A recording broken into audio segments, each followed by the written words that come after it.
প্রিয় দর্শক বন্ধুরা, আজকে একটি অসাধারণ ভিডিও নিয়ে চলে আসছি। আর সেটি হচ্ছে ঘূর্ণিঝড়, মেঘ ইত্যাদির তথ্য আপনি কিভাবে একটি অ্যাপ্লিকেশন ব্যবহার করে দেখতে পারবেন। আপনারা দেখতে পাচ্ছেন আমার স্ক্রিনে, আমি এখানে প্লে বাটনে ক্লিক করার মাধ্যমে আমি প্রিভিউ করতে পারতেছি কখন কোথায় ঘূর্ণিঝড়টি আঘাত হানবে। এখন আমরা দেখব কোন অ্যাপ্লিকেশনটি ব্যবহার করে সেটি দেখতে হয়। ক্লাউড, ঘূর্ণিঝড়, টেম্পারেচার ইত্যাদি দেখার জন্য আপনাকে এই অ্যাপ্লিকেশনটি ডাউনলোড করে নিতে হবে। এর জন্য আপনাদেরকে চলে যেতে হবে প্লে স্টোরে এসে আপনারা সার্চ করে দেবেন উইন্ডি।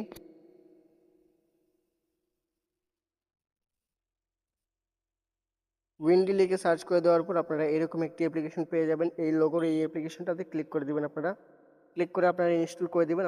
আমার অলরেডি ইনস্টল করা আছে, তাই আমার এখানে ওপেন লেখা দেখাইতেছে। এখন আমি ওপেন লেখাতে ক্লিক করব। ওপেন বাটনে ক্লিক করে অ্যাপ্লিকেশনটি আমি ওপেন করলাম। দেখতে পাচ্ছেন এখানে আমি ঘূর্ণিঝড়ের বর্তমান অবস্থা লাইভ দেখতে পাচ্ছি। এখানে আপনি প্রিভিউ করতে পারবেন কখন কোথায় ঘূর্ণিঝড়টি আঘাত হানবে। দেখুন, আমি প্রিভিউ করলাম একটু কলকাতার দিকে, এটা রবিবারে কলকাতার দিকে আঘাত হানবে। এভাবে আপনিও চাইলে দেখতে পারেন। তো এছাড়াও আপনি দেখতে পারবেন এখানে আরও অপশন আছে। টেম্পারেচার, লাইভ টেম্পারেচার দেখতে পারবেন কখন কোথায় টেম্পারেচার আছে। তাছাড়া ক্লাউড মানে মেঘ, আপনি কখন কোথায় মেঘ হচ্ছে এখানে লাইভ দেখতে পারবেন।